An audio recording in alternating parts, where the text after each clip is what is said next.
जय गुरुदेव। मैं आज अखंड ज्योति मार्च 23 पेज नंबर 24 से पढ़ रही हूँ। उसका टॉपिक है कल्पना शक्ति का सृजनात्मक उपयोग। कल्पना एक ऐसी शक्ति है जिसके बल पर व्यक्ति मन चाही सृष्टि का सृजन कर सकता है, मन चाही सफलता को हस्तगत कर सकता है, लेकिन प्राय हम इसकी शक्ति से अनभिज्ञ रहते हैं। वह इस नैसर्गिक क्षमता का सदुपयोग नहीं कर पाते। यदि हम कल्पना शक्ति के संदर्भ में आधारभूत जानकारियों से अवगत हो जाए, इसका सदुपयोग करना आप प्रारंभ कर दें, तो हम जीवन को अधिक सुखी, सफल व आनंदमय बना सकते हैं। कल्पना मानसिक क्षमताओं में एक विशिष्ट शक्ति है जिसके द्वारा हम कल्पित प्रतिमाओं का एक प्रकार से प्रयोग करते हैं। यह हमको अपने पिछले अनुभव के आधार पर नई वस्तु का निर्माण करने में सहायता करती है जो पहले कभी थी ही नहीं। इस तरह कल्पना एक मानसिक प्रक्रिया है जिसका आधार पूर्व अनुभव रहते हैं। इसके बिना कल्पना साकार रूप नहीं लेती है। कल्पना के लिए एक धरातल, एक अस्तित्व की आवश्यकता होती है। पूर्व अनुभव धरातल के रूप में कल्पना को सहायता देते हैं। इस तरह कल्पना दूरस्थ, अभी अमूर्त वस्तुओं के संबंध का चिंतन है जिसे हम अपने संकल्प एवं पुरुषार्थ के आधार पर साकार करते हैं। कल्पना के माध्यम से हम किसी अमूर्त विचार या वस्तु का विजुअलाइजेशन या मानसिक दर्शन करते हैं, अपने मस्तिष्क में इसकी प्रतिमा को स्थापित करते हैं, फिर इसी दिशा में प्रयास आरंभ करते हैं। बुद्धि के माध्यम से कल्पनाओं की काट-छांट होती है। इच्छा शक्ति के माध्यम से इसको हम मूर्त रूप देते हैं। भावनाएं इसमें ईंधन का काम करती हैं, तो वही अंतः प्रज्ञा इससे जुड़े त्वरित निर्णय लेने में सहायक बनती है। इस तरह कल्पना शक्ति व्यक्ति की योजना शक्ति है जिसके माध्यम से हम अपने जीवन के भव्यतम रूप का सृजन करते हैं। अतः कल्पना अपनी सृष्टि को गढ़ने का श्रेष्ठ माध्यम है।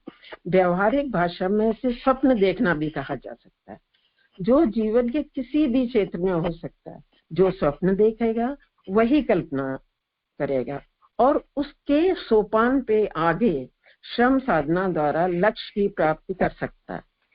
लक्ष्यानुरूप प्रयास करने की दशा तय करना कल्पना शक्ति का ही काम है। कल्पनाशीलता से ही योजना का प्रारूप निर्मित करने में सहायता मिलती है। भावी दृष्टिकोण उसी में समाहित रहते हैं। व्यक्ति के मानस को झकझोर जीवन को उचित दिशा में प्रवृत्त करना कल्पनाशीलता द्वारा ही संभव होता है। इस तरह जीवन के सभी क्षेत्रों में लक्ष्य बनाने का कार्य के साथ पूर्ण मनोयोग और स्मृति से युक्त रहने का मार्ग कल्पना प्रशस्त करती है। कल्पना के साथ आप कहीं भी विचरण कर सकते हैं और कुछ भी कर सकते हैं। यथार्थ की एक सीमा होती है, लेकिन कल्पना की तो कोई सीमा होती ही नहीं। इसलिए कहा गया है, जहां न पहुंचे रवि वहां पहुंचे कवि। वास्तव में कल्पना के साथ हम उन लोगों में पहुंचते हैं जो कभी थे ही नहीं, जबकि बिना कल्पना के कहीं नहीं जा सकते।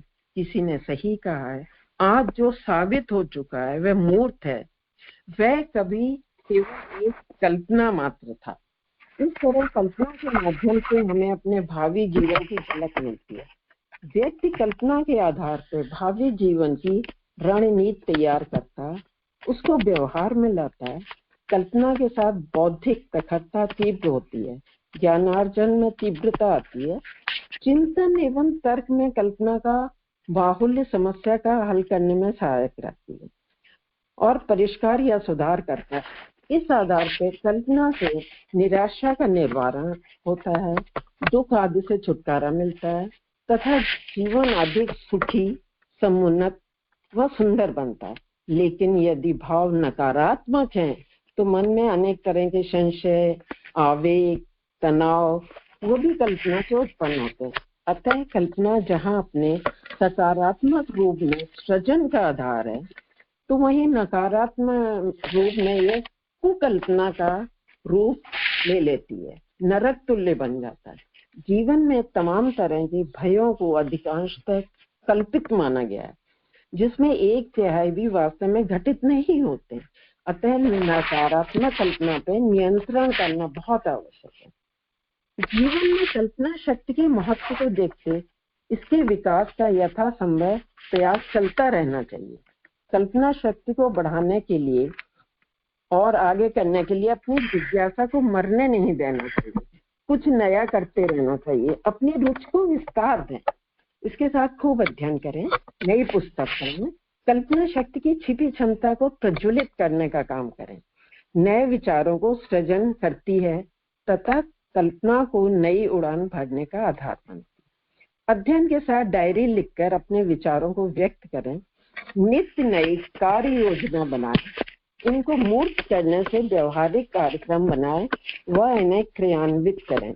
एक आसान लक्ष्य तय करें, उसको उपलब्ध करें, चीजों को समझने की कोशिश करें, रटे नहीं, तर्क वितर्क करें, नए अनावेशित मार्ग के लिए तैयार रहें, मन को खुला रखें, चित्रों को भिन्न नजरिए से देखें, कुछ समय सृजनात्मक लोगों के साथ बिताएं, कहानियां सुनाएं तथा अपनी प्रतिभा का विकास करें।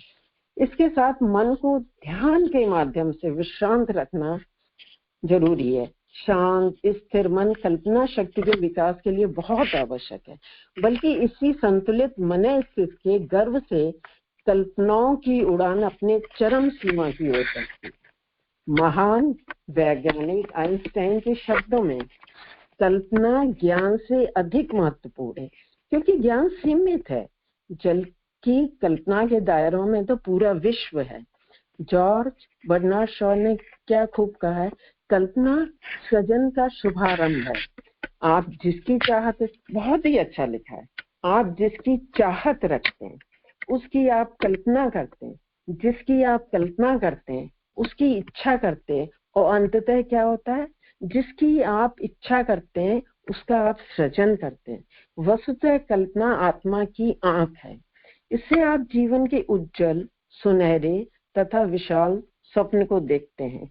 उसी के अनुरूप आपके जीवन में भव्य, दिव्य, विराट सृष्टि का सृजन होता है और जीवन धन्यता की ओर अग्रसर होता है।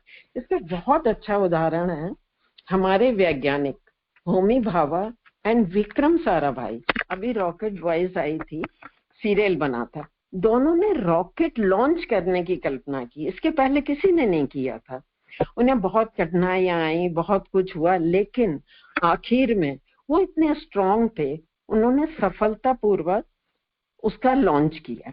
उसके बाद जब एक लक्ष्य मिल गया तो उन्होंने न्यूक्लियर इंडिया वो बनाना चाहते थे, लेकिन कुछ भाभा के दुश्मन लोग थे जो नहीं चाहते थे कि भाभा कुछ आगे करें। तो जब वो मीटिंग में जा रहे थे, उनके ब्रीफ केस में बॉम्ब रख दिया, जैसे ही प्लेन टेक ऑफ हुआ बॉम्ब ब्लास्ट हो गया और बहुत अल्प आयु में उनकी डेथ हो गई।